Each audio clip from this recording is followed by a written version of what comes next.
Jaka jest idealna dieta biegacza? Co jeść, by biegało się szybciej, dalej i łatwiej? Podczas swojej przygody z bieganiem pewnie już zadawaliście sobie takie lub podobne pytania.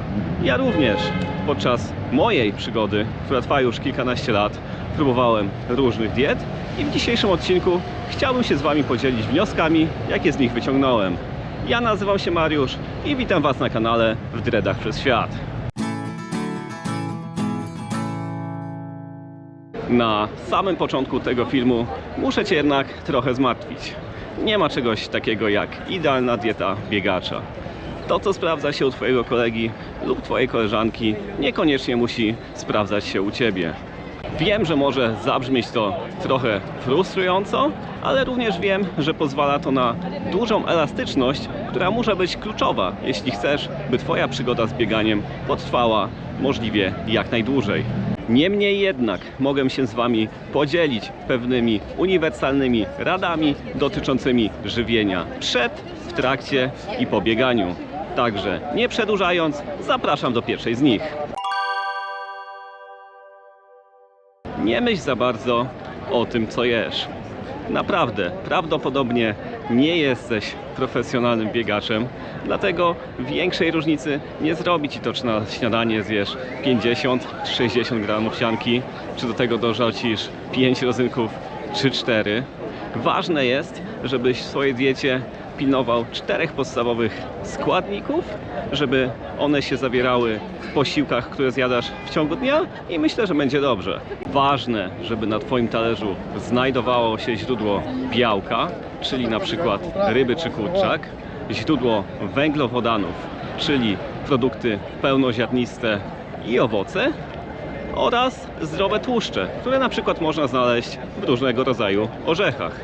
No i w miarę możliwości unikaj produktów wysoko przetworzonych oraz tłuszczów trans. Jedyne, o czym musisz pamiętać, to te 3 główne składniki, o których wspomniałem wcześniej, czyli po pierwsze węglowodany, które Cię napędzają i dają Ci energię do działania i biegania. Po drugie białko, które buduje Twoją tkankę mięśniową, przez co Twoje ciało staje się silniejsze i bardziej odporne na wszelkiego rodzaju kontuzje.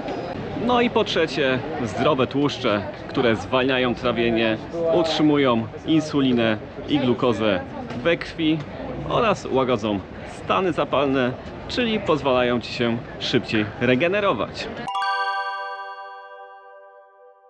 Rada numer 3. Zwracaj uwagę na swoje ciało w większym stopniu niż na ilość kalorii, którą w danym momencie spożywasz. Jeśli w danym okresie treningowym robisz więcej treningów niż normalnie, to Twoje ciało będzie potrzebowało więcej energii, będzie potrzebowało więcej tych kalorii niż ich zwykle zjadasz. Również przez to możesz troszkę przybrać na masie i ważyć te kilka kilo więcej, ale tak naprawdę to nic złego. Ja w tej chwili ważę tak 3-4 kilo więcej niż jakieś 5-6 lat temu, a czuję, że moja forma jest o wiele lepsza niż wtedy. Wszystko przez to, że w ostatnich latach zacząłem biegać również po górach, przez co moja tkanka mięśniowa się nieco podbudowała, stałem się silniejszy, przez co trochę cięższy, ale dzięki temu też mam większą moc na płaskim, dlatego większa masa to nie zawsze jest coś złego. Postaraj się w większym stopniu postawić na zdrowe jedzenie, a nie na suplementy diety, które mają je zastąpić. Jeśli w tej chwili przyjmujesz jakiekolwiek suplementy w postaci tabletek, proszków czy innych dziadostw, to po prostu zobacz, co przyjmujesz i sprawdź, w jakim jedzeniu te same suplementy są dostępne naturalnie. Przykładowo, jeśli brakuje Ci potasu, to zamiast tabletek możesz jeść nasiona roślin strączkowatych, takich jak groch czy fasola, a magnez możesz bardzo łatwo uzupełnić jedząc banany. Podobnie możesz zrobić praktycznie z wszystkimi innymi witaminami. Najlepiej chwilę usiąść, zobaczyć, w czym one się znajdują i włączyć te elementy do swojej diety. Moim zdaniem jest to o wiele lepszy sposób niż faszerowanie się sztucznymi suplementami. Kolejna porada jest naprawdę prozaiczna. Po prostu zadbaj o odpowiednie nawodnienie swojego organizmu. Postaraj się zastąpić wszelkie kolorowe gazowane napoje, które w tej chwili spożywasz, wodą lub herbatą. Do tego postaraj się tej wody lub herbaty pić przynajmniej 2 litry dziennie w dni nietreningowe, a w dni, kiedy trenujesz lub kiedy jest bardzo gorąco, pij ich nawet do 4 litrów. Jeśli masz przed sobą długie wybieganie bądź długie zawody, to postaraj się załadować te węglowodany w swoim organizmie, żeby mieć z czego biegać, a zaraz po biegu, żeby uzupełnić glikogen, który Ci podczas biegu uciekł, zjedz owoce, które są łatwo przyswajalne, a następnie jako posiłek 2 godziny po tym zjedz coś, co ma dużo węglowodanów i dużo białka, żeby zbudować swoje mięśnie na przyszłość. No i przyszedł czas na ostatnią część tego poradnika, a zarazem moją ulubioną część, czyli tak zwany cheat day.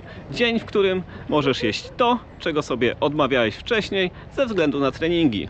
Ten dzień możesz jeść wszelkiego rodzaju fast foody, słodycze czy innego typu śmieciowe żarcie, no bo przecież po to się biega. To też jest taki dodatek, że biegasz, to możesz więcej takich rzeczy jeść.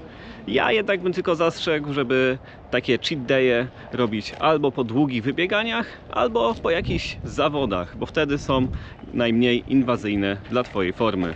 A jeśli podczas oglądania tego poradnika zgłodniałeś tak samo jak ja podczas jego kręcenia, to zostaw subskrypcję i wspomóż rozwój kanału. Z góry dzięki!